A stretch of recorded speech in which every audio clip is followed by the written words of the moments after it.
আপনারা দেখতে পাচ্ছেন ইব্রাহিমপুর ঈশ্বরচন্দ্র উচ্চ বিদ্যালয়ের মূল ফটক। ঠিক ফটকের উপরে রয়েছে একটি ডিজিটাল স্ক্রিন, যেখানে ভেসে উঠছে 13ই ডিসেম্বর শনিবার ইব্রাহিমপুর ঈশ্বরচন্দ্র উচ্চ বিদ্যালয়ের শতবর্ষ উদযাপিত হতে যাচ্ছে। অত্যন্ত নান্দনিক একটি ডিজিটাল স্ক্রিন সেট আপ করা হয়েছে। আমার খুব বলতে ইচ্ছে করছে, জানিনি তোর ধন রতন আছে কিনা রানীর মতন, শুধু জানি অঙ্গ জোড়ায় তরি ছায়ায় এসে। রবীন্দ্রনাথ ঠাকুরের জন্মভূমি কবিতা থেকে এই 4টি লাইন নিলাম। এই স্কুলের সুদীর্ঘ ইতিহাস, ঐতিহ্য এবং সংস্কৃতি রয়েছে। শুধু আমরা শুনেছি,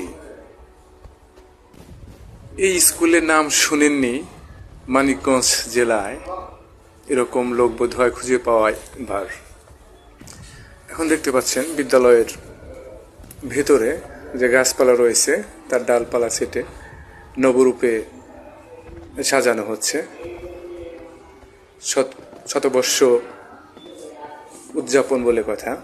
প্রাক্তন ছাত্রছাত্রীদের একটি মিলন মেলা, কি অভূতপূর্ব অনুভূতি।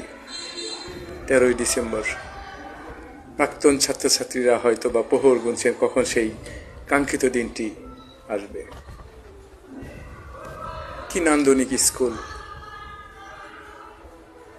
অত্যন্ত সুন্দর সুমোহিত বিদ্যালয়। প্রকৃতি যেন তার রূপ ঢেলে দিয়েছেন। আপনার ভবন দেখতে পাচ্ছেন। দেখা হচ্ছে 13ই ডিসেম্বর।